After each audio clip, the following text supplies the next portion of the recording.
I was okay. I slept like a baby. I've never slept like this at home, so. I'm on a mattress on the floor of a mosque, sleeping beside a bloke I didn't meet before yesterday. He was a very nice guy, but the only sounds of somebody sleeping in a room beside me I want to hear are my wife's.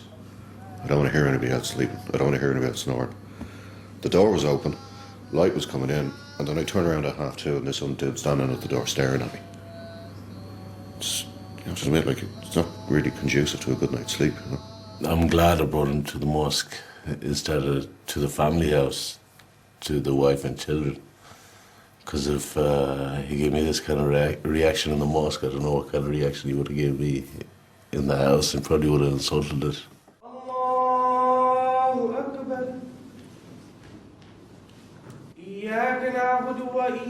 I'm not a rude person. You know, I'm not going in to somebody's house to provoke and insult them. I'll participate up to the point that I feel that my conscience is being compromised. And then I will just say, look, I respectfully decline from this, whatever this is. You know, like I won't pray, for example. I won't pray in a Catholic church. I mean, I'm certainly not going to pray in a mosque.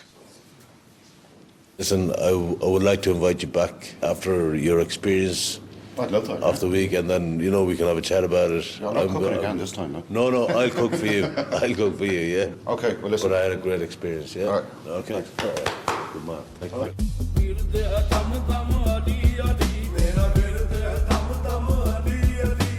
I think in another life, me and Hattie could have been mates, but not in this one.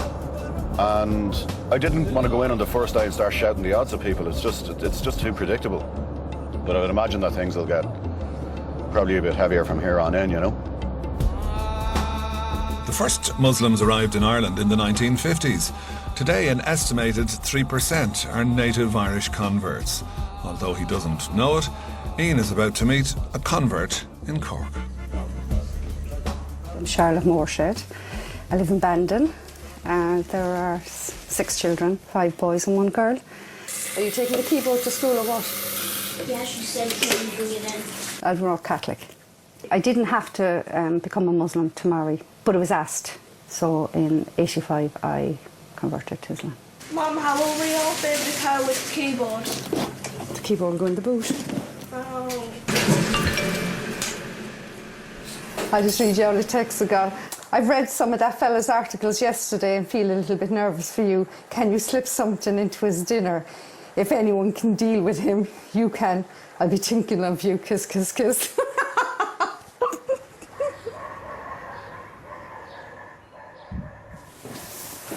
I just feel very, very uncomfortable. You know, having Eman staying in my house. You know, it's not as if I'm alone. My sons are here. My brother's going to be here. Charlotte's 14-year-old daughter Aisha wears a headscarf called the hijab. Hair covering predates Islam and occurs in Christian and Jewish culture. Some Muslim women wear the niqab, showing their eyes. Others don the burqa, concealing the face. The burqa is now banned in France. We wear the veil because we're Muslim and we shouldn't be showing our hair off to the boys and stuff. I like being different because it shows I'm me and I'm not like everyone else in the crowd. If you go back to the traditional, you know, what we were brought up, the religion was important, family values were huge. The values I have now, they were hugely how you dress, going to school, your uniform, the length of the skirt. It was enforced. You can throw them up. Ian can throw down whatever pillows he don't want. It's sad to see what we kind of have become. People have no problem with girls going out half naked. But if you cover up, they have a problem with that. You know, is that not wrong?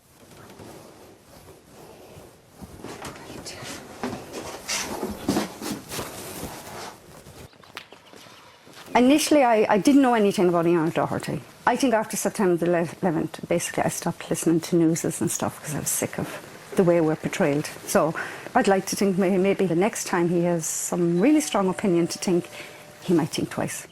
Hello, I'm Ian. Hello. Nice to meet you. Want to come in? Come in. Thank you. There are some Muslim women I know won't take my handshake. I would prefer not to, but you don't want to insult that person. So You had an early start this morning, I heard. Yes. So how long are you here? It's a lovely house. 9 years. And are you married? Yeah, I'm widow. Oh, I'm sorry to hear that. My husband died 2.5 years ago. And was he a Muslim as well? Yes, or- yes. Where was he from? Bangladesh. All right. So, have you ever experienced losing somebody close? Yeah. The joke that myself and my brother have is 3 coffins in 3 years. Yeah, it was my father died 3 years ago. Then my granny, she died the next year.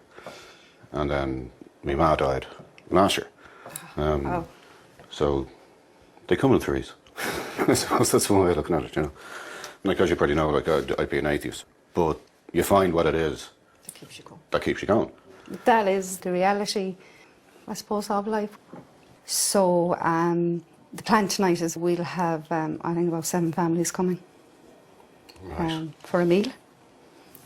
Complete with pitchforks and No. flaming torches. Well, yeah, maybe. It all depends on how good you are. I'll be good, I promise I'll You be might be good. out the door, you mightn't be getting to bed tonight. Aisha will move in with me, so you could have her bedroom. Oh, wow. You sure I can have it? Yeah. I recently changed the colours pink and purple, but now I like blues. It's beautiful. My mom just likes them because they look nice on the bed. I don't really use them, so I just push them on the floor onto the table. Typical boy, I'm only going to be in your room 30 seconds and I'll be making a mess. I'm delighted to have you over. There are some, I think there's some of the men of mine. Charlotte's Muslim guests have arrived. The men eat separately as Ian debates headscarves with the women. The hair is something essential, and we choose to wear this hijab. We choose to protect this sensuality. It's ours. It's for our husbands and ourselves. But we have no problem that you don't. We respect one another. This is what it's all about. I'm careful. I've read some of your articles and what you've written. There was one article where you said women, if I'm not incorrect, when women go outside, they look like the ghosts from the Pac-Man game. Burqa women. No, Burqa. I have it on paper. Well, I'll check that I read because it I'll last check night. that and I will put an apology into my column if I said Muslim women. What right do you have to label them? You are stereotyping. To me, in the West, the burqa is a statement of isolation that we won't integrate. And because in the West, we communicate facially. And when you can't see somebody's face, you can't properly communicate. And that's the point that I was making. If that person wants to wear it, they should have that right to choose. People who are wearing helmets and big goggles, you can't see their face. You don't have objection for them. Well, it's very handy when you're on a motorbike to be wearing a helmet. So they will say it's handy for us, you know. They feel comfortable. Well, I mean, the in burqa it. isn't going to give you much protection if you're riding on a motorbike, although I would pay to see a woman on a I burqa won't say riding a for motorbike. Go to Bangladesh.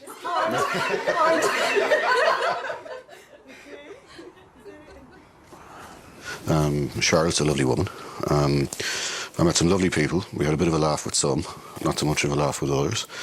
I didn't get lynched, and I had a feeling that there could be a lynch mob coming down my way. So, no, I think I got away with this one.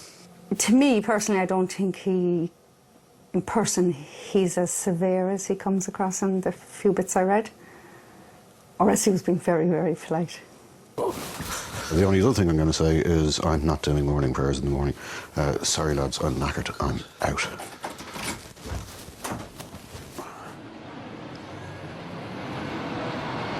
Ian's immersive journey through Islam in Ireland continues.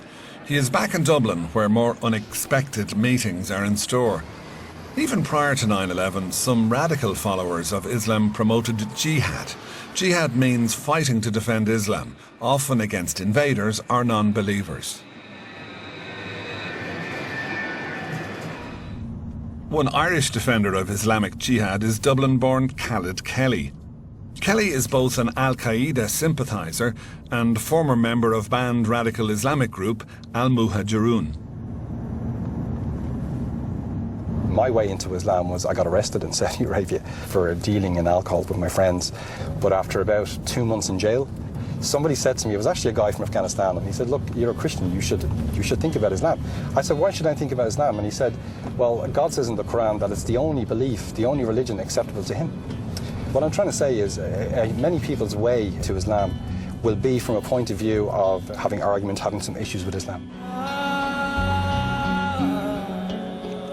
Islam has its own legal system called Sharia law. Sharia law includes strict rules on some social behaviours, from prohibition of adultery to bans on alcohol and homosexuality. Extreme punishments include stoning and death. How are you doing, Mr. Kelly? All right. How are you? How are you? A long time? Long time indeed. The last time we met, you were talking about Muhammad Atta and his cronies who took down the Twin Towers. Yeah. And you were calling them the Magnificent 19 Martyrs. Right. When you talk about 9/11, you're talking about the Twin Towers. You're not talking about the Pentagon, are you? I'm talking about all of them. No, because nobody disagrees with the attack on the Pentagon. Do you know why? Because I agree, America, I disagree. Most people agree that America had it coming. They've been abusing Muslims for many years. They were warned. Sheikh Hassan bin Laden gave them warnings for many years. They've been abusing Muslims. They had it coming in, right? Warned for many years, stay out of Muslim land, stay out of our affairs, stop supporting the pirate and illegitimate state of Israel, and we will leave you alone. Stay out of our land. Israel, the only democracy in the region, but that's another argument. That's another argument Is for there any another Muslim day. army on the streets of New York or London or Dublin? No. The only place where land is occupied is Muslim land.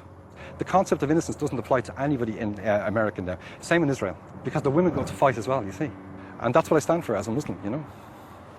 I think you're nothing but a hypocrite. You're happy to call for the slaughter of civilians of countries that you don't like, and yet you won't actually admit to me that I am also a legitimate target for all the insults that I've delivered upon your faith. If you said what you're saying in the Islamic State, you'd be in jail, yeah. And you would be punished. You'd probably get lashed, and rightly You'd so. like that, wouldn't you? And rightly so. I'd do it myself, no problem. I volunteer. Not to punish you, to inflict punishment, but in order to get you to behave yourself if you're in the Islamic State, because I differ with you. It's not a good thing to be able to say in a newspaper, he fornicated with that person, this person. You know, it's not a good thing to be able to insult people. We don't even believe it's So a you good don't thing. believe in freedom of speech? We don't believe in freedom at all. Yeah? You don't believe in freedom at all? You're either a slave of God or a slave of man. We believe it's better to be a servant of the Creator rather than his creation. You're a creation of God, Ian. You're a creation of God. It's better to be a slave of his than a slave of, you know. He hasn't got the right to insult Islam. Nobody has a right to insult anybody else's belief. Whether he becomes Muslim, I believe, is up to God, but he needs to do some more study about Islam, yeah, I think.